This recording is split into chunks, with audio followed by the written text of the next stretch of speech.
Some people think Tua Tagovailoa, one of the best quarterbacks in the league. Some people not so sold on it. Recently, Pro Football Focus ranked their 1 through 32 quarterbacks. We're not getting into where everyone stands. We already know who number one is, but where does Tua fall? That's what we worry about here in South Florida, because we want to see if he's getting the proper respect that he deserves. And if not, can he earn that respect that he deserves? And why he's getting either respected or disrespected. Pro Football Focus has ranked him number 14 between Brock Purdy and Kirk Cousins, which we're expecting Tua to be paid pretty similar to what Kirk Cousins is getting. And Brock Purdy will also probably make some good money. Some people have Brock Purdy really, really high. I don't think so, but you can't argue with the Super Bowl and what he did his rookie season. But nonetheless, Tua Tagovailoa is listed in the 4th tier titled the melting pot of starters. PFF compliments to his numbers, including the highest PFF passer grade in 2023, 88.9, and his 35 big-time throws. His numbers are elite across the board, but his 3.5% turnover-worthy play rate is the big bugaboo that plummets his rating. So they're saying the turnovers from Tua, one of the reasons why he has gone all the way down to 14th. And here we're from Trevor Sakima. He writes on Pro Football Focus, get this, it was the best season yet for the former number 5 overall pick, as the talented Tagovailoa earned the highest passer grade, that's pretty good, in the regular season of any quarterback, and made 35 big-time throws, good for 3rd in the league. However, his 3.5% turnover-worthy play rate was higher than every other quarterback in the top 5 of big-time throws, and his 25 turnover-worthy plays were the 5th most. When the play goes according to plan, Tua can be a surgeon. That's been the big knock on Tua, is that he follows the script. He cannot go off script. He had the lowest time to throw of any starting quarterback, 2.33 seconds. But interestingly enough, he had the most turnover-worthy plays in the NFL when there was no pressure. His grade takes a significant dip when he is pressured. That has once again been the knock on Tua, that has trouble dealing with pressure when anything doesn't go according to plan. But he's still productive if what he expects to see is there. Tua's arm is adequate for the NFL level, but it doesn't get him out of trouble either. He trusts head coach and play caller Mike McDaniel a lot, which is a good thing. But there are times when he is too reliant on what the play should be and not what the best decision actually is post-snap. Ooh, man. I would like to say I disagree with a lot of that, Vlad, but there's not a lot to disagree with right there. Now, Tua, I'm not saying he can't evolve and become that type of quarterback, but there were times last year, Vlad, where he and Mike McDaniel, they're not very good off script. You don't have to look any further than the Tennessee Titans game. Tyreek Hill gets hurt. They look like they didn't know how to play football for a couple quarters. Tyreek Hill comes back in, all of a sudden starts catching passes.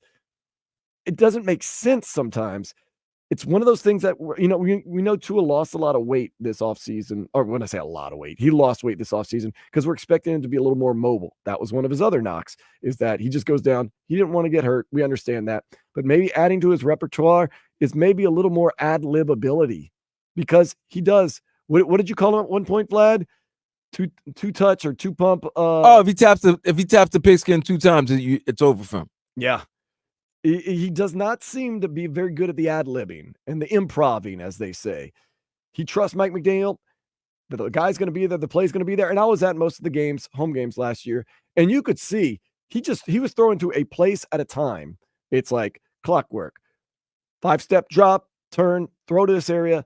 Tyreek Hill is supposed to be there, or Jalen Waddle's supposed to be there, or Braxton Berrios is supposed to be there. And as you're throwing it, you're like, what the hell's going on? And then you see somebody coming across.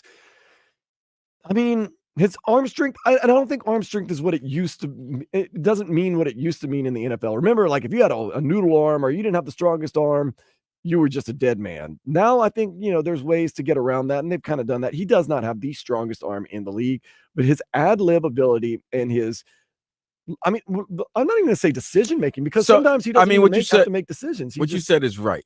Like you said earlier, if it's off script, he's not good. He's not a guy. I have a friend of mine, a dear friend, who always says you need a quarterback who, when the play's breaking down, still can make a play for you, whether it's with his legs or just biding time. Brady didn't have the great. He wasn't Lamar Jackson, no Michael Vick, but Brady knew how to move around the pocket, extend plays, just subtle feet work to extend plays to make a throw or give his playmakers an opportunity to make a play. Tua has not. I thought he did in week 1 against the Chargers, because in that fourth quarter, he was making plays. He was buying time. He stepped up in the pocket, threw a bomb to Tyreek. So you saw flashes, but it wasn't consistent. And one of the best at making the plays is your guy right there, Aaron Rodgers. Aaron Rodgers can go off script and make And unbelievable that's the plays. thing. Nobody's greater than Patty Mahomes right now. Right. And Patrick Mahomes is the best quarterback statistically against the blitz than anyone we've ever seen. So, and Lamar can use his legs. Jalen Hurts can use his legs. CJ Stroud, legs, arm, whatever. They're quarterbacks who, there's certain like Russell Wilson. That was what made Russell Wilson so great, is that fact that he can move around the pocket. His little short ass can move around the pocket and make plays. Tua, on the other hand, and I don't know, maybe this is why he decided to lose a little weight this offseason. Yeah. Maybe give him more mobility, more wiggle room, so that something I don't have right now, but maybe more he's more elusive, so that he can extend plays, and maybe when you have to get out of the pocket, you could throw a 40-yard bomb to Tyreek or Jalen Watt or Odell Beckham Jr. because you made a play, you created a play, and they're open.